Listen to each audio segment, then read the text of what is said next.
Opposition, Kemi Bezel. Mr. Speaker, the Chancellor claimed that her budget was a once-in-a-Parliament reset. So why are we having an emergency budget next week? Mr. Speaker, we have delivered record investment into this country. Mr. Speaker, he knows why we're having an emergency budget, because since the last one, since the Chancellor delivered her budget in October, growth is down, borrowing is up, and she has destroyed business confidence. Does the Prime Minister now regret raising taxes on business? Prime Minister. Mr. Speaker, the OBR will present their numbers. There will be a spring statement next week. Speaker, the only black hole is the one that he is digging. He's shown absolutely no regret, but everybody knows the Chancellor has made a mistake. That is why they're having an emergency budget. Later today, Conservatives will vote to exempt hospices, pharmacies and care providers from her national insurance rise. Will he, at the very least, support exempting these vulnerable services from his jobs tax? Prime Minister. I noticed she didn't say they're going to reverse the national insurance rises. Mr. Speaker, he hasn't made these provisions. He keeps talking about budget benefits. Unemployment is not a benefit. Businesses closing are not benefits. I asked him whether he would exempt hospices, even children's hospices, from the jobs tax. He did not answer that question. His MPs know that this could affect end-of-life care. So I will ask the same question again. Will he exempt hospices from paying his jobs tax?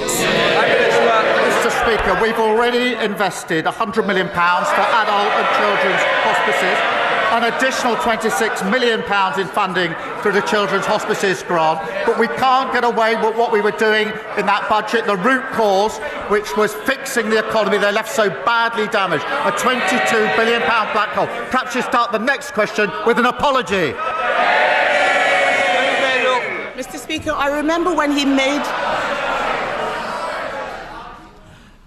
They want me to answer questions, then we can swap sides.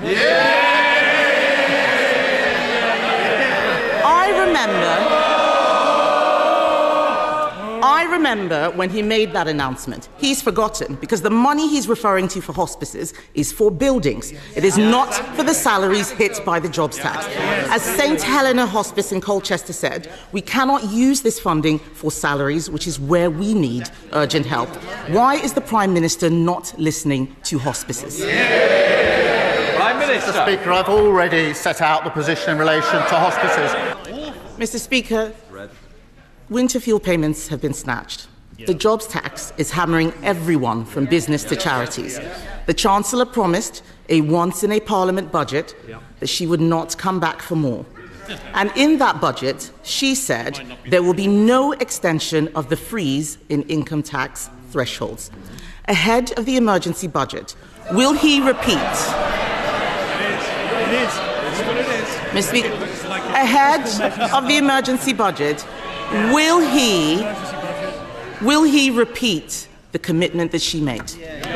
Prime Minister. Mr. Speaker, she's got such prescriptive questions, she can't actually adapt them to the answers that I'm giving. I mean, Mr. Speaker, I think she now calls herself a Conservative realist. Well, I'm realistic about the Conservatives. The reality is they left open borders and she was the cheerleader.